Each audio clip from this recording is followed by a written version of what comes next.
Salam hangat, Maxine Mania. Perkenalkan saya Imo sebagai host Maxine Podcast. Tema podcast kali ini adalah mengenai sebuah perusahaan yang memiliki alat-alat untuk seperti printing, marketing, label, di kemasan produk. Sudah hadir di studio podcast Maxine ini adalah bosnya langsung, Direktur PT Matrix Inspira, Trijaya Hadiansyah, benar? Benar sekali. Biasa dipanggil siapa nih, Pak?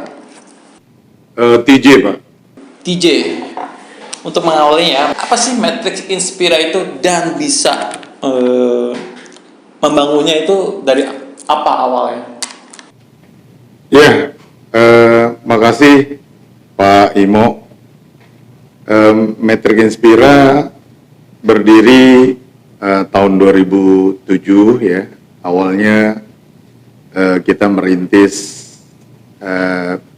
bisnis mesin-mesin produksi ya untuk di pabrik makanan, minuman, farmasi, consumer good, ada juga otomotif dan lain-lain. Nah, pada tahun 2007 ya kita awali dari garasi yang kecil ya, artinya dari bisnis yang hanya Pak Imo mesin-mesin marking, Pak. Jadi apa itu mesin marking atau mesin coding? Tujuan dari mesin coding itu fungsinya adalah untuk memberikan kode ya, berupa tanggal expire date, batch number, nomor lot dan sebagainya. Semua produk yang diproduksi di manufacturing atau pabrik itu harus mempunyai kode tersebut ya, untuk traceability. Jadi kalau misalnya Pak Imo nih beli satu produk dan komplain dengan adanya kode tersebut, maka ini bisa ditelusuri Pak, gitu ya, ditelusuri. Nah, jadi tahun 2007 kita mulai dengan bisnis yang kecil ya, maksudnya dengan skala kecil, mesin coding. Nah, lantas kita pindah ke ruko, terus kita juga mulai pegang beberapa produk seperti mesin metal detector, Pak. Jadi fungsinya metal detector adalah untuk mendapatkan ya atau melakukan QC untuk produk-produk seperti makanan, minuman, obat-obatan, Pak, dan bahkan salah satu fungsi dari metal detector itu adalah untuk memprotek mesin lain, misalnya mesin potong di industri karet alam, ya. Jadi nggak hanya untuk melindungi melindungi kita dari makanan yang terkontaminasi dari metal maupun non metal, tapi juga untuk melindungi mesin-mesin produksi. Nah, tahun 2007 kita juga ditunjuk menjadi partner dari kamera vision ya. Jadi itu kamera juga untuk melakukan QC, menggantikan QC di mana dia bisa mengecek misalkan kode expire itu ada atau tidak, apakah ada labelnya ataukah mungkin yang rusak, kemasannya rusak dan sebagainya. Nah, tahun 2017 kami pindah ke workshop yang lebih memadai. Disitulah kita mulai menjadi sistem integrator dari conveyor, Pak. Conveyor itu ban berjalan. Nah, jadi produk itu kalau di pabrik itu harus jalan, Pak, di conveyor. Bahasa Indonesia mungkin ban berjalan. Macam-macam ya, ada yang bahannya dari karet, belt, ada yang bahannya dari teflon yang biasanya kita sebut modular, atau ada juga yang kita sebut chain conveyor. Nah, di workshop yang baru kita sudah mulai membuat satu design engineering, sistem, solution, dan juga melayani kebutuhan customer apabila dia membutuhkan mesin kita, awal dari mesin coding, kamera vision, metal detector, check weigher, mesin sealing, sampai nanti robotic palletizer. Nah, mungkin sekilas itu Pak mengenai Matrix Inspira. Kalau tadi Pak Trijaya tuh mengatakan marking kemasan produk minuman itu melalui alat yang dijual oleh Matrix Inspira. Mungkin di sini sudah ada kemasan minuman yang mungkin di bagian mana sih Pak? Yeah. Untuk boleh dijelaskan singkat. Ya, oke Pak. Ini kalau kita lihat yang tadi saya udah jelasin ya, semua produk itu harus di coding ya. Tujuannya adalah untuk traceability ya, artinya untuk penelusuran. Jadi apabila misalkan produk ini rusak atau ada kemasukan benda dan kita melakukan komplain ke pabrik, pabrik akan melakukan penelusuran balik ya. Nah ini contohnya seperti ini nih Pak Imo. Nah, ya jadi mesin coding ya atau marking, coding, code memberikan untuk memberikan kode itu biasanya yang di print seperti jam, hari, tanggal produksi, dan ini ada kode berupa alfabetik. Ini biasanya kode dari pabrik yang bersangkutan ya. Nah kebetulan produk ini juga ada dua nih Pak Imo. Kalau yang ini menggunakan inkjet coder ya inkjet ya, makanya dia berbasis tinta ya. Tapi yang di atasnya dia menggunakan laser Pak. Nah laser ini cara kerjanya berbeda. Kalau ini di spraying, disemprotkan. Kalau ini dia lebih engraving Pak, jadi merusak gitu loh, menggores mungkin lebih tepatnya. Nah ini kalau kita lihat ada kesesuaian ya antara angka numerik di sini dengan di sini. Nah jadi mungkin untuk menghindari apa yang namanya pemalsuan atau counterfeiting, apabila nanti tutup botolnya sudah dilepas, mungkin kalau ini dan kode ini dan kode ini berbeda, maka itu bisa dianggap satu temuan. Nah, tadi Bapak pernah menceritakan dari sejarah itu sampai sekarang Matrix Inspira itu sudah sampai berapa cabangnya di kantor workshopnya? Kita ada di HO ya, HO ini kita ada di Tangerang Selatan, tepatnya di Cirende. Kita ada 2 office, satu sales office dan workshop ya. Terus tahun kurang lebih ya tahun 2009 ya itu kita mendirikan kantor di Sidoarjo Pak. Jadi untuk mengcover wilayah Jatim, Bali ya, NTB, NTT sampai Indonesia bagian timur. Nah, kurang lebih tahun 2012 kita mendirikan kantor area yang kita sebut di Medan, Pak. Nah, mudah-mudahan dalam tempo dekat ini kami berencana juga mendirikan di daerah Jawa Tengah, karena memang sudah beberapa customer kita pindah ke sana, atau customer yang kita baru dapatkan gitu. Jawa Tengah juga sekarang lagi sangat tumbuh dengan beberapa kawasan industrinya seperti kawasan Kendal, kawasan Batang, dan mungkin di area Semarang sendiri gitu Pak. Yang paling besar untuk produksi pengerjaannya ini tuh di mana?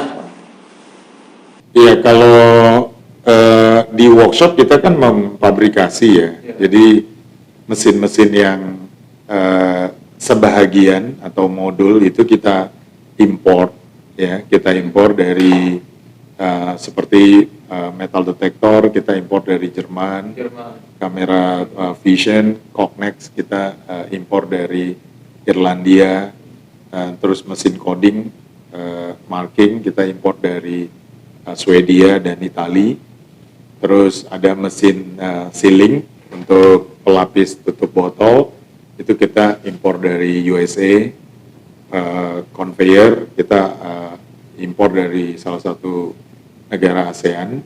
Nah, jadi sekarang mobilitas kita ini terpusat di HO, Pak. Jadi kita punya workshop yang alhamdulillah memadai, hampir 1.000 meter.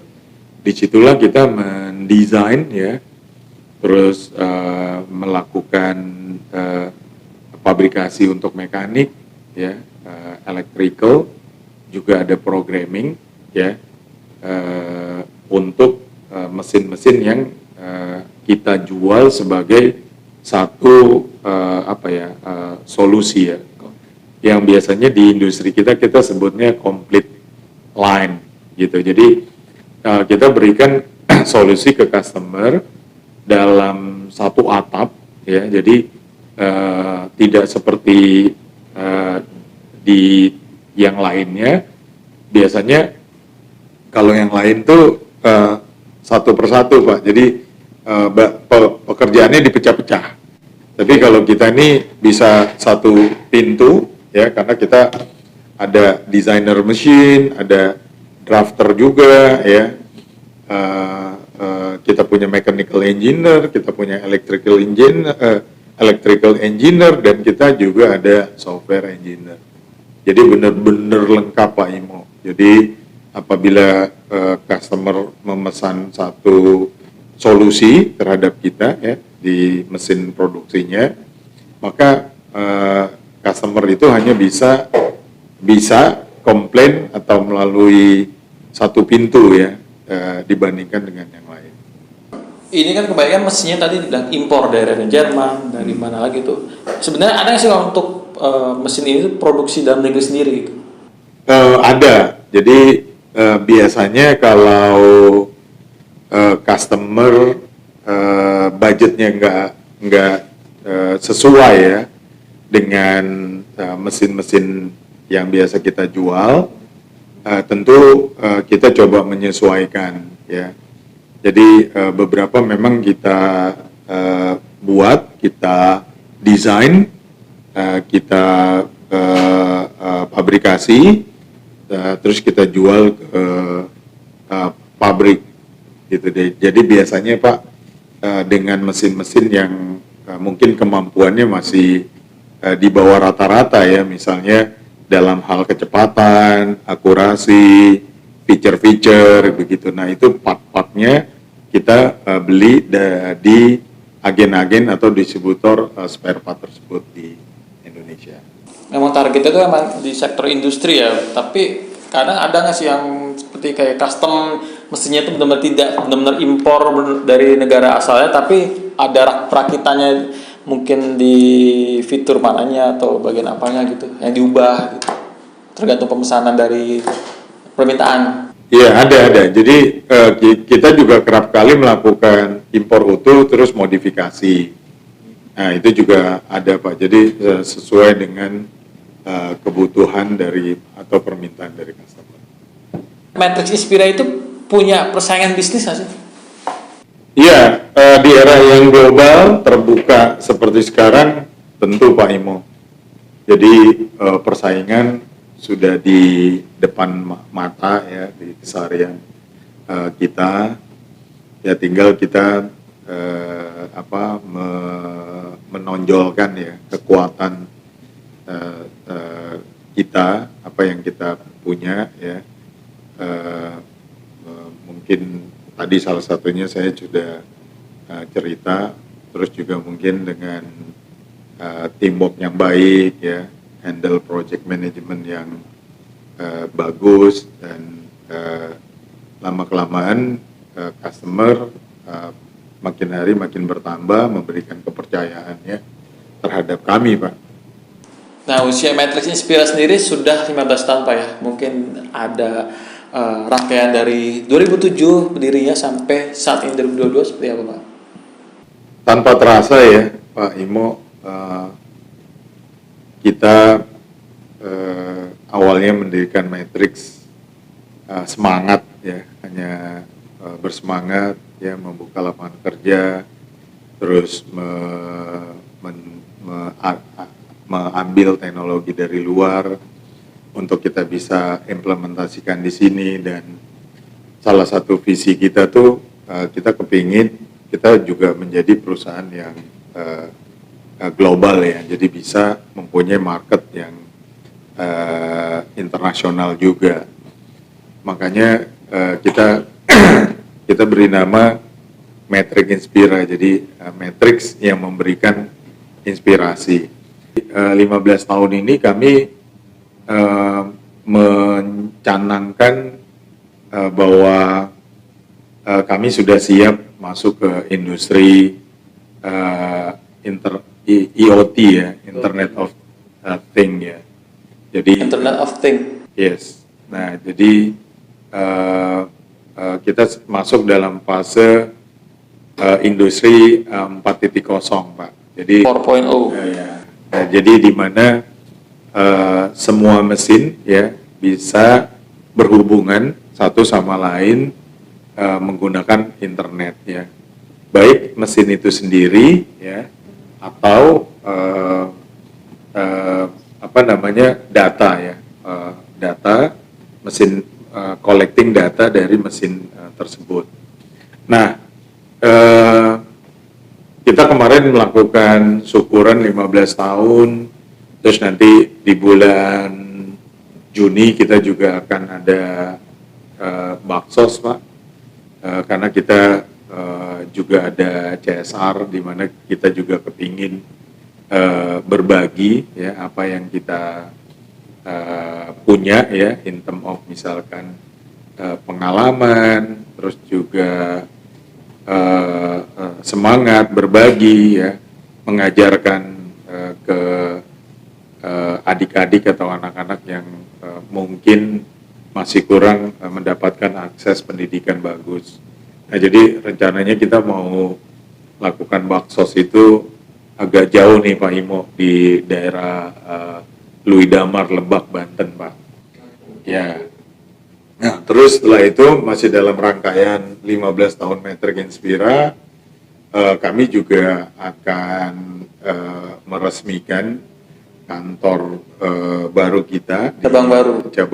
Bukan, artinya kantor baru di Sidoarjo yang lebih memadai.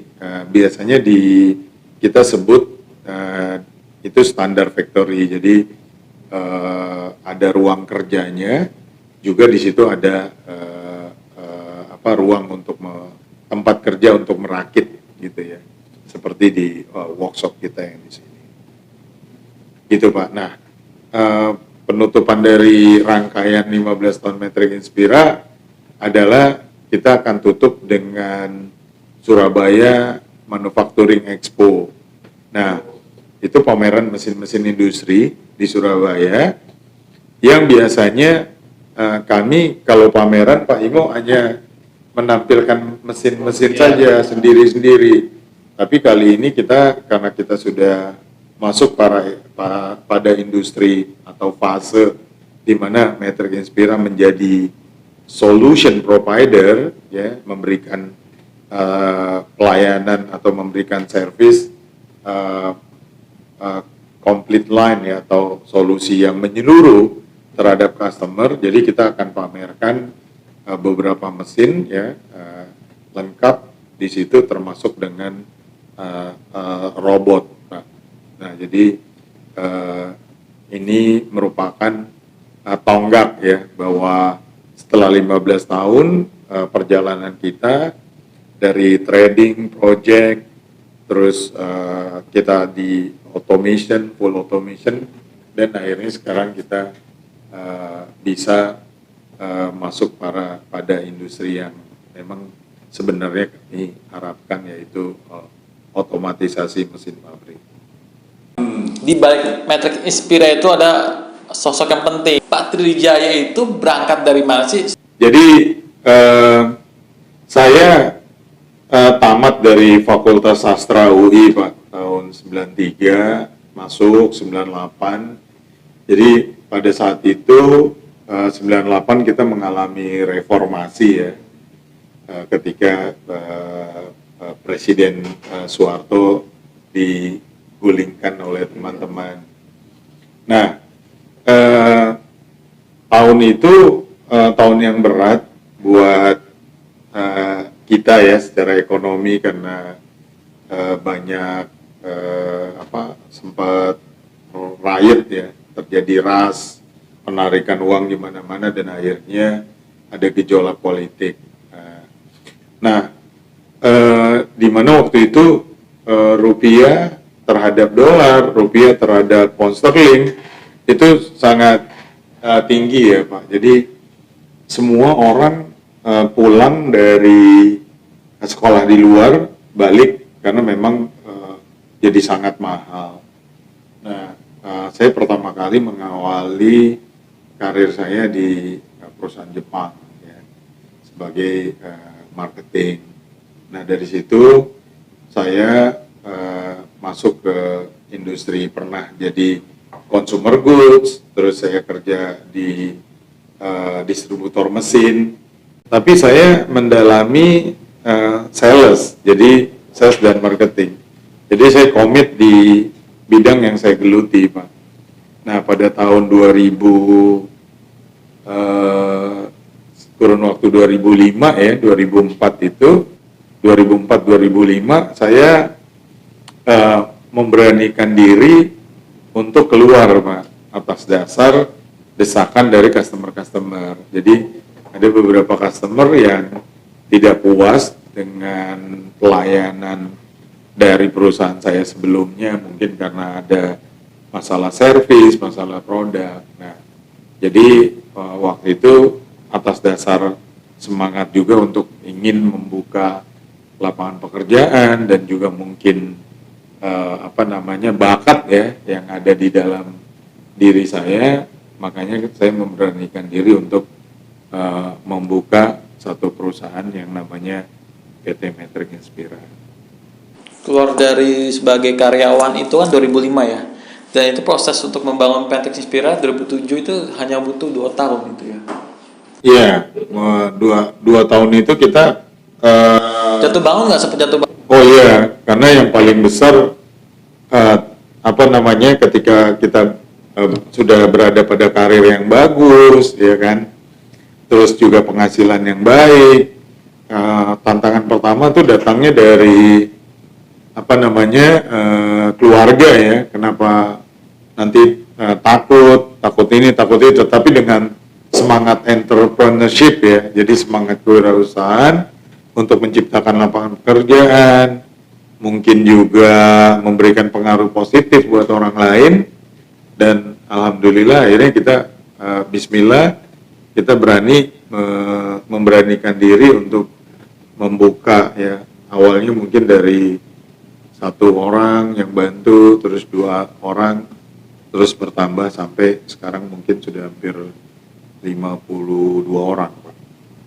Harapan dari Pak Trijaya nih untuk mungkin 5 tahun ke depannya apa sih Matrix Inspira mau dibawa kemana lagi? Pertanyaan yang menarik ya.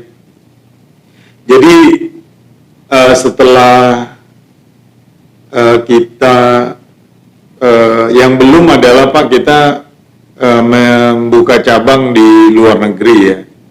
Jadi atau masuk ke pasar luar gitu. Sementara industri atau marketnya di Indonesia juga besar gitu ya. Nah, apa yang akan kami kerjakan adalah terus berbenah diri ya untuk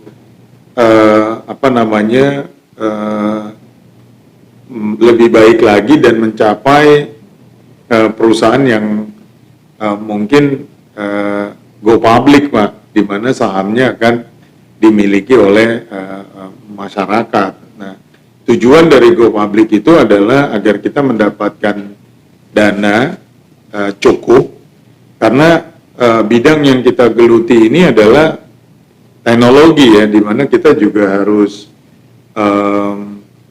mempunyai investasi dari sisi riset ya kan, terus mempunyai demo alat yang memadai ya, juga sumber daya yang baik Pak, tentu juga dengan remunerasi yang baik. Nah, jadi andai kata kita mendapatkan dana dari masyarakat, ini akan kita kembangkan di perusahaan, dan mungkin kita juga akan melakukan